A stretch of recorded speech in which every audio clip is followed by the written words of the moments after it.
Hey guys! Welcome back to my YouTube channel again. So today, mag-unboxing tayo ng bagong GoPro Hero 9.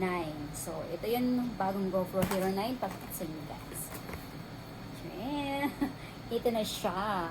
Ang super pang vlogging. So ito yun. Unboxing na natin siya.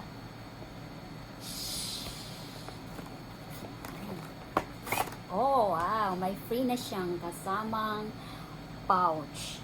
7 inches ang size ng pouch niya. So, yan. Color black. My GoPro is always black. So, let's open it. Wow!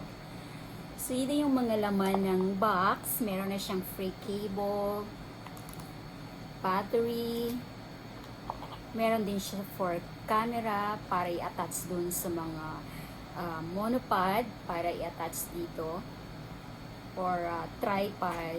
Yan, yung free niya. Tsaka meron na rin siyang ganito. Free na rin siya kasi when I was bumili ako nung GoPro 7, wala siyang free. Wala siyang package. So, ito na siya. GoPro 9. Wow. Malaki siya. 2 inches. Tapos, 1, 2.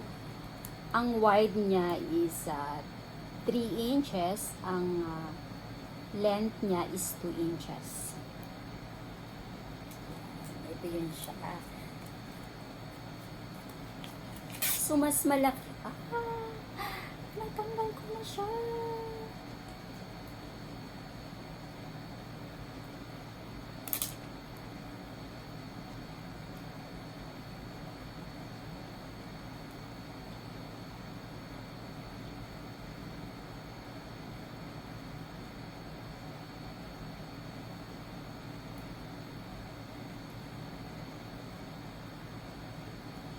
So, eto yun. Yung front niya, yan.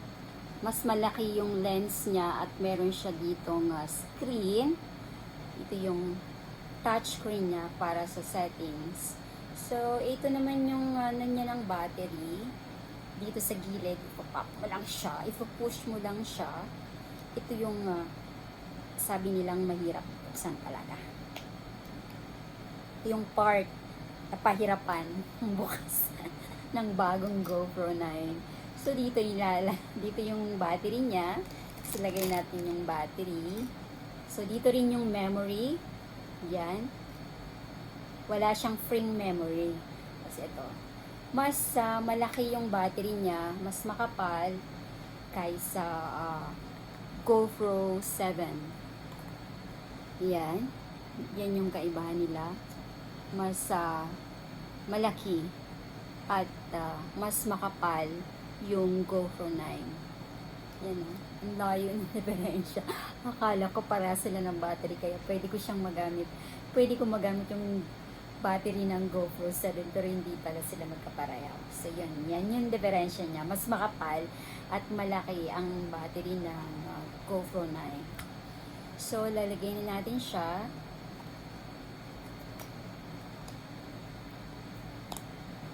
Ito yung power on. Yan yung power on niya. Then ito yung start kung gusto mo na mag-video or mag-picture, capture. So, yan. On na natin siya. Yan. Ayan siya. Yan. Yan. Ang kagandahan niya sa GoPro 7 and 8 dahil meron din akong GoPro 7 ay screen. Meron siya kasi ito yung GoPro 7. So dito meron siyang screen. So makikita mo yung mukha mo kung gusto mong iharap sa iyo ang video. Yan, makikita mo siya. So ito naman yung GoPro 7. Wala siyang camera dito. I mean, screen para sa mukha mo. Dito sa harap ng camera. So, yan. Mas maliit siya. Yan. Tingnan nyo yung size ng diferensya nila. Ayan. Mas maliit yung GoPro 7. Mas malaki ang GoPro 9. Wider na rin yung, ito yung touchscreen ng GoPro 7. Ito naman yung touchscreen ng GoPro 9. Diba? Laki. Differential niya. Kaya maganda siya. Sabi ng sa review, na-review ko na yung video niya sa YouTube. Maganda yung advantage niya sa GoPro 7. Sa settings niya, marami siyang advantage na iba sa GoPro 7 kasi siya is 5K na siya. Ang GoPro 7 is 4K. So, ganun ka lapad yung magiging view niya. 5K. Ganun. Hindi naman kasi ako expert sa mga ganun. Mga sizing. So, ito yun guys, yung bagong GoPro 9. So, ang kagandahan pa rin neto, meron na rin siya ditong stand. Mismo naka-built-in sa GoPro 9. Yan. So, hindi mo na siya kailangan na bilhan ng mga accessories kagaya neto. Accessories ng GoPro 7. Kasi wala siya sa baba. Ayan. So, ito kaya siya may free dahil gagamitin mo na lang siya, ganyan. Tapos, diretso mo na lang siya sa monopod or tripod. Kasi ito, ang GoPro 7, kailangan mo pa siya bilan ng mga accessories para makabit siya sa monopod at sa tripod. Separate siya. So, wow, ito yung advantage niya ngayon. Maganda siya, guys. Yan, makakatipid kayo sa accessories niya kasi may mga free. Yan. Tingnan nyo naman yung Super HD. Diba? So, ipapakita ko sa inyo guys yung yung resolution ng camera. Kung gaano siya kaganda. So, yun lang guys for today. Yan. May free na siya na box. So, ang size niya is 7 inches pag ganon, and 1, 2, 3, siguro 4 inches pataas and 7 inches pa baba. So, ito yon. May manual naman siya. Hindi ko nabasahin yung manual. Yan. Ito yung mga manual niya. So, ang price pala ng GoPro 9 dito sa US is 350. Pero kapag kasama yung mga package niya, I mean mga free na sangkatutak na free, umabot siya ng $450 to $499. So dahil ito lang yung ang kinuha namin as GoPro lang at yung package niya $350. Ang equivalent sa Philippine money is 17,500 pesos.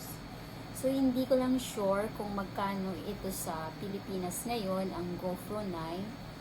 Hindi ko pa siya na-check kung magkano siya sa mga store, kung magkano ang bagong labas ng GoPro. So, dito sa US is $350.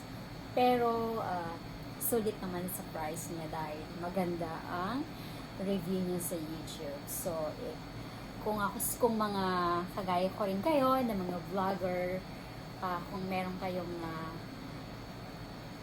kayong extra na money para to